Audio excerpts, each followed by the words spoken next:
Hello and welcome to Story to Fluency. Today we will listen to a deep and emotional English story. This story is about friendship, it is about trust, and it is about betrayal. The title of today's story is My Friend Betrayed Me. I Thank Him Now.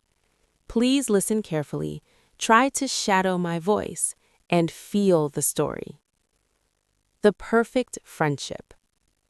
I never thought I would say these words one day. My friend betrayed me.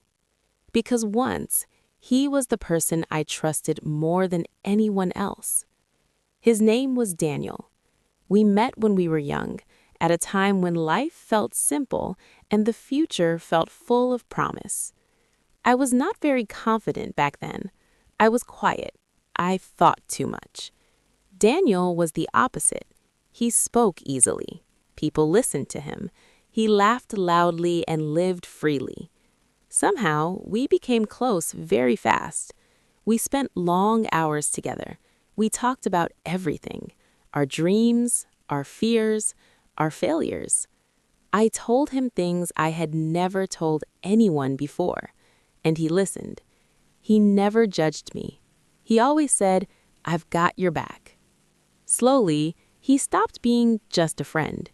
He became my best friend. I trusted him completely. If he said something, I believed it. If he promised something, I never doubted it. At that time, I truly believed one thing. No matter what happens, Daniel will never hurt me. I didn't know then that this trust would change my life forever. After our friendship became strong, we started talking about the future more seriously. Not just small dreams, big dreams. We didn't want normal lives, we wanted more. Late at night, we sat together and imagined our future. A better job, more freedom, our own business. Daniel was always excited. He said, "We are not like other people. We will build something together." Those words made me believe even more. One day, I shared an idea with him. It was something I had been thinking about for a long time. A small business idea. Simple but powerful. Daniel listened carefully. Then he smiled and said, "This is it. This can change our lives." That moment felt special. We started planning everything. I did the research, I wrote the plans, I calculated the risks. Daniel motivated me. He said, "Don't worry, I'm with you." We promised each other something important. No lies, no secrets, no betrayal. We shook hands, and in my heart, that promise felt stronger than any contract. I thought to myself, if this dream fails, at least we will fail together. At that time, I trusted him not only as a friend, but as a partner. I believed we were walking the same road. I didn't see the shadows forming behind us. At first, everything felt normal. We worked together every day. We talked often. We laughed like before. But slowly, very slowly, something began to change. Daniel was not the same. He started replying late. Sometimes he didn't reply at all. When I asked questions, his answers became short. "Don't worry, it's fine. Trust me." I wanted to believe him, so I did. But my heart felt uncomfortable. There were moments when he made decisions without telling me. Small decisions. At least, that's what he said. I told myself, it's nothing. He's still my friend. But deep inside, a quiet voice whispered, "Be careful." One evening, I checked our shared documents. Some files were missing. When I asked Daniel about it, he smiled and said, "I moved them. It's easier this way." Something about his smile felt strange, not warm, not honest. Still, I said nothing, because trusting him felt easier than facing the truth. I ignored the signs. I ignored my intuition. I chose comfort over clarity. And that decision would soon cost me everything. The day everything broke started like any other day. No warning, no signs from the sky, just a normal morning. I opened my laptop to check our business account. At first, I didn't understand what I was seeing. The numbers felt wrong, too low, too empty.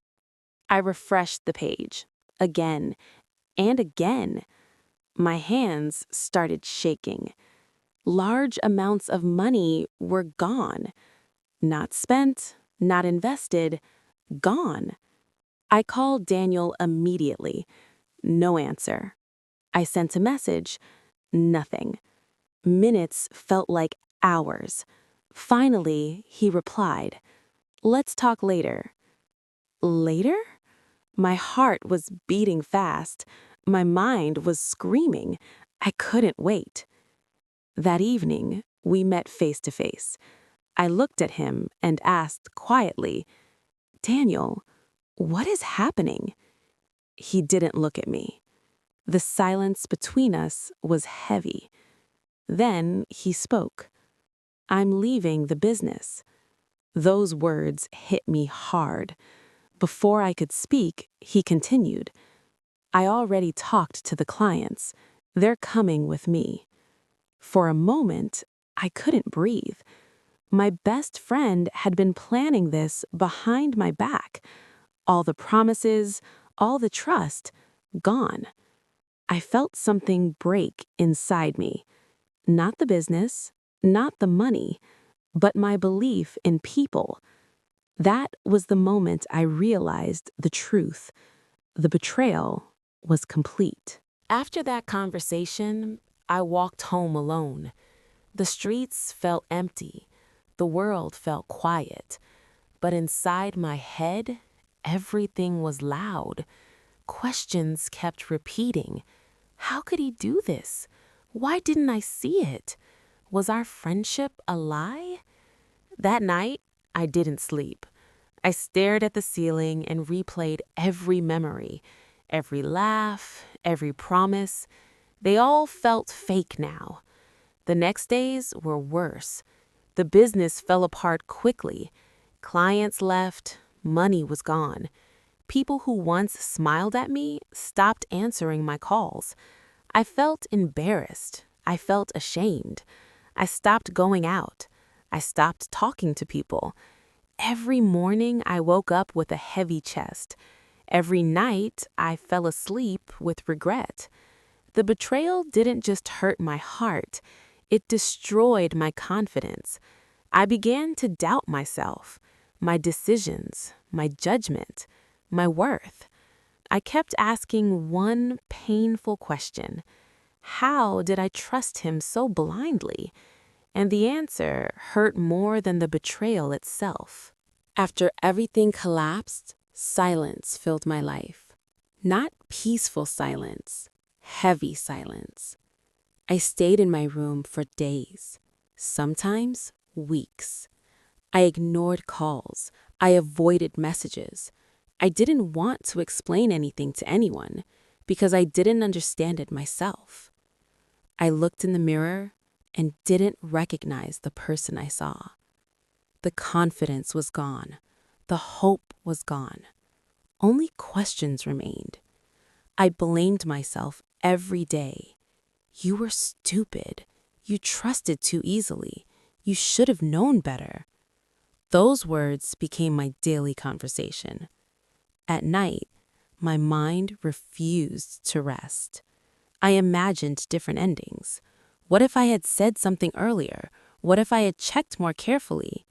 But the past never answered me.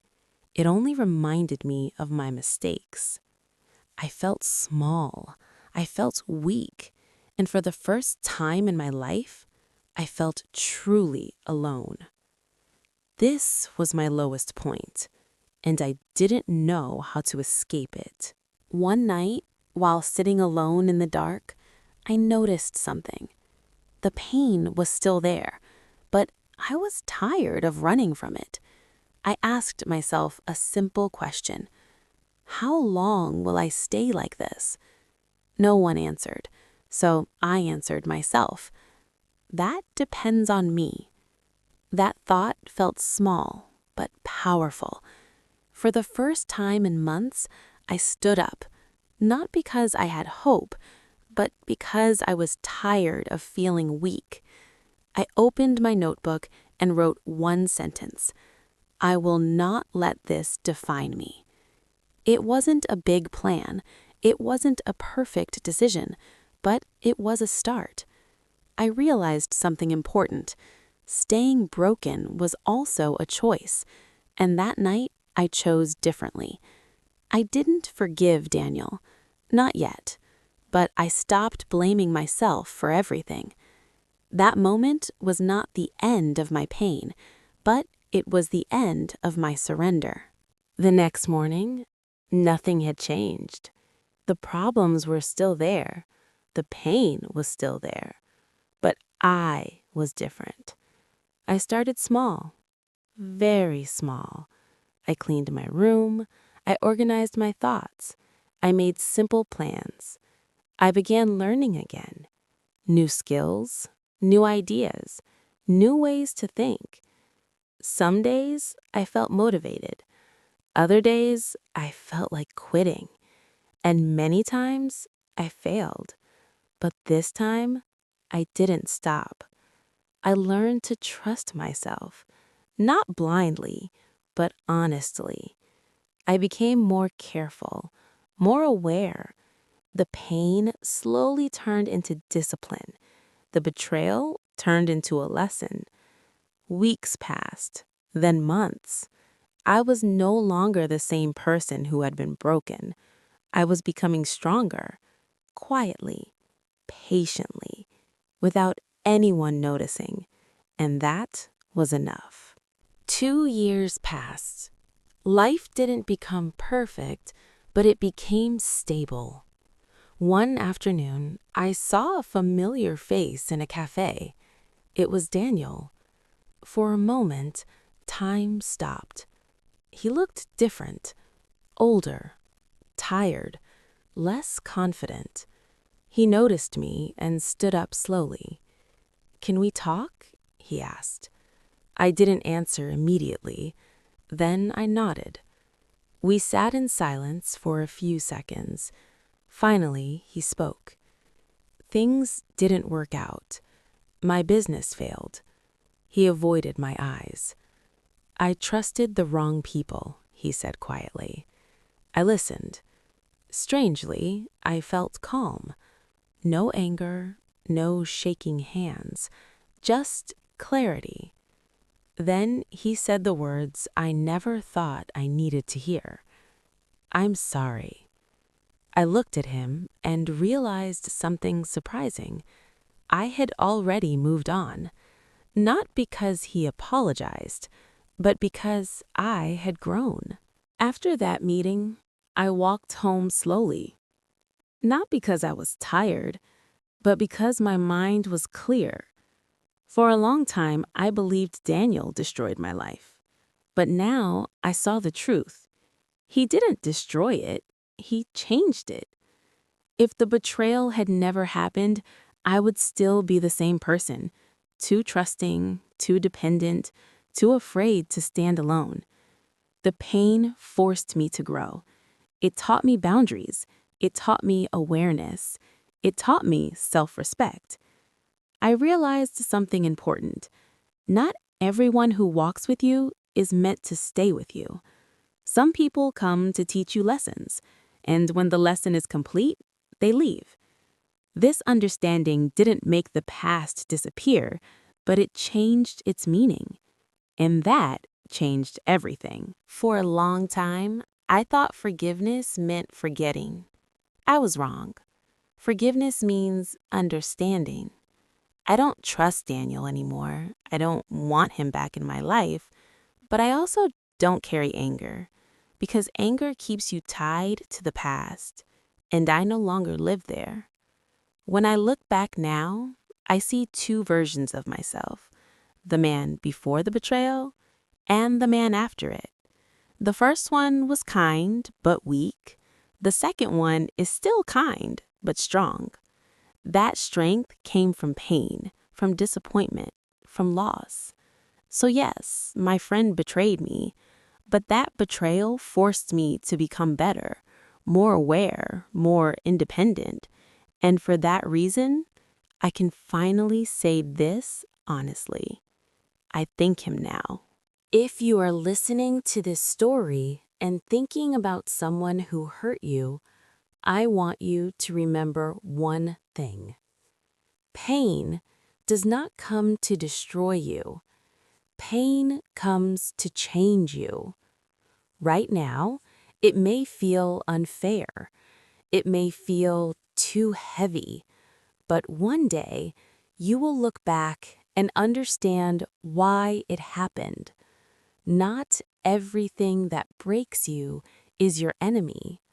Some things break you to rebuild you stronger. Thank you for listening to this story. This was Story to Fluency. Keep learning, keep growing, and never stop moving forward.